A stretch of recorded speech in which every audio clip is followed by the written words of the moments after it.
What's going on, everybody? It's our Mike, and you're gonna hear some noise in the background. I'm actually at work. I'm in the upper section of my office right now. If you're looking straight ahead, you see dual monitors in front of you, and you'll see my tablet off here to the right. Might be your left, depending on how you're watching this, or if you're looking at me. You're also gonna hear some noise coming from a heating unit to my left, if you're looking at me, which would be your right.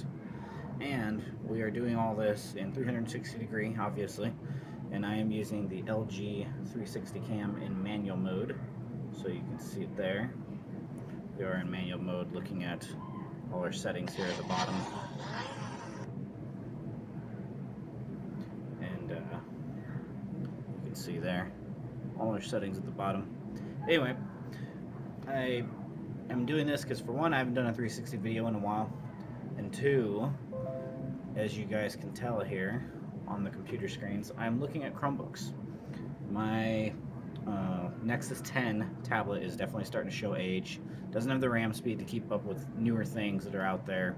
Just even trying to do like Google's Docs, whether it's Excel or just doing a Word or trying to navigate around the tablet when I wake it up and get using it, it's starting to get old. It's showing its age. And at one point, we'll probably put Remix OS on it just because that will clean it up. But I want to get something newer.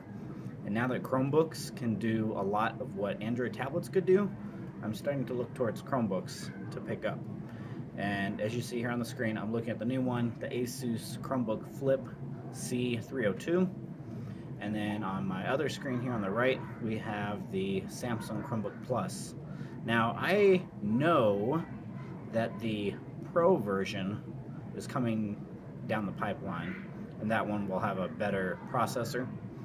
And then the Asus Flip C302 will also have a higher end model as well.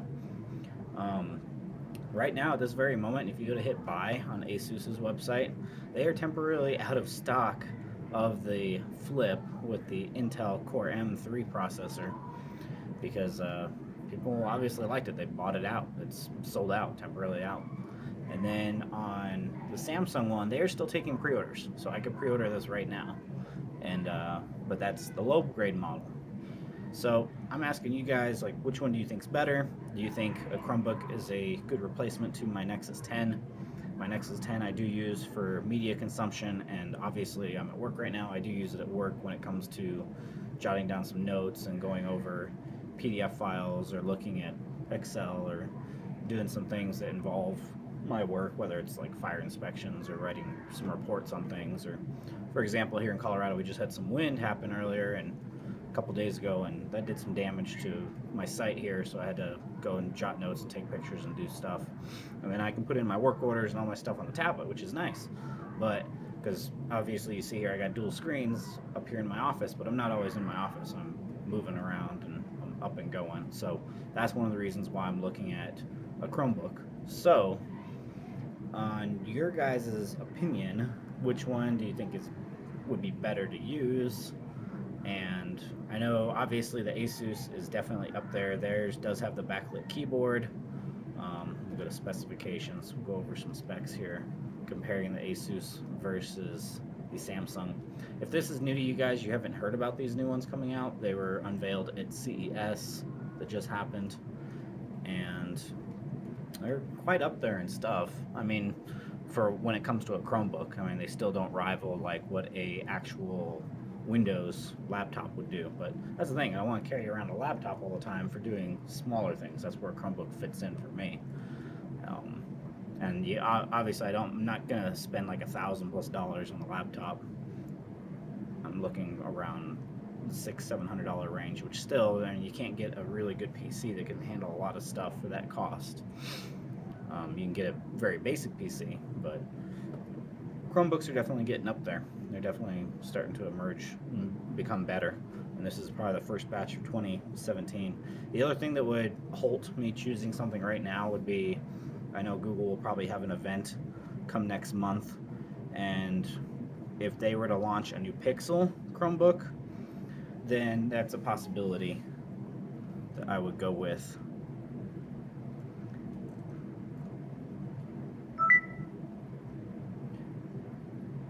And so on the Asus side, processors are the M6 Y30, M6 Y375, and the Intel Pentium, which is the low grade. The Pentium's the low end. You want to look towards, and I looked these up, the Pentium is only running at 1.5 gigahertz. And then if you were to go with the 6Y75, that one's running at 3.1 gigahertz. And then if you were to do the Y6 3.0, that one is running at 2.2 gigahertz, which that's the one you could basically order right now and have at a 2.2 gigahertz speed. Chrome OS, integrated Intel CPU, 4 gigs of onboard memory. The display is 12.5 backlit LCD. It is 1920 by 1080 at a 60 hertz refresh rate. Glare panel 50% NTSC. Your memory storage, when it comes to actually storing things on the device, you have 32, 64, or 128 gig options.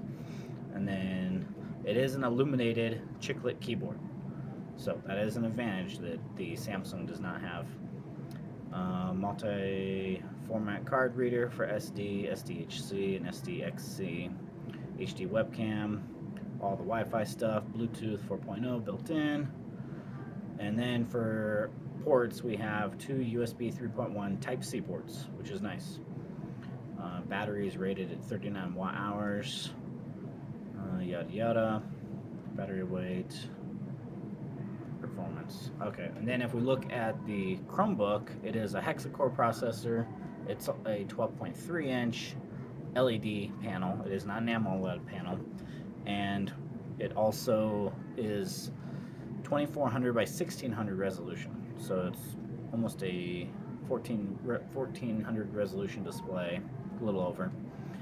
2 gigahertz speeds, built-in S Pen, rotates the full 360. It does not have an illuminated keyboard. So processors are the OP1, made for Chromebooks, hexa-core, dual ARM processor, small cores and big cores. If I was to go with the Samsung one, I'd more than likely wait for the Pro version that would come out, just because that processor is probably not as good. The current, or this current processor that they're offering is not as good. A lot of people are saying, yeah, wait for the better one. Other things are, we already talked about display, multi-touch, aspect ratio is a 3:2. It is a 400 nit brightness, 4 gigs of RAM, and then it is a LPDDR3 RAM, and then max memory system, 4 gigs. Storage capacity is 32 gigs, and now the Pro version might offer 64 gigs, which is a possibility that I'm hoping for. And like both of them support micro SD cards, which is good, so you can expand your storage. Chipset shared, integrated, yada yada. Sound or speakers, mobile audio type. It says 720p resolution webcam. So mobile speakers, wireless, has all the Wi-Fi stuff and Bluetooth as well. And I will turn on this light. Hopefully it does not, it doesn't affect our video too much there. I'm just making sure. Hopefully you guys can see all that pretty well. I'll zoom in and see it. 2 USB Type-C ports as well. Up to 5 gigabits. 4K display out with optional adapters. And then supports micro SD, sleep and charge USB, which is nice. Input, spill resistant, number of keys 74, power. So the milliamp hours is a 5140 milliamp hour battery inside the Samsung. So it looks better battery wise. And looking for any other key features, 360-degree rotating display and built-in pen. Now they are not calling it an S Pen, it is a pen. It's a built-in stylus. So that is about it on that. Energy Star certified, yada yada. It is a touchscreen display as well. That is the big thing. Is it is a 234 ppi quad HD display, which is nice. And 400 nits of brightness can be pretty bright. So, should I go with the Samsung or the Asus? Let me know in the comments below. And any of you that have Chromebooks, when it comes to Asus, how has your Chromebook performed? Versus, I know Samsung's Chromebooks in the past have not been good. They have been pretty crappy, from what I have heard and seen online. There's not been a ton of good reviews when it comes to the Samsung ones. But being that this is a first, nicer one, all aluminum body, thinner, possibly thinner, I will go over that stuff later, because I think I'll probably chewed your guys' ear off enough on that right now. But yeah, let me know in the comments section below what you guys and girls think of the new Samsung Chromebook Plus versus the Asus Chromebook Flip C302CA. So can't wait to read everybody's comments, and I will see you all in another video.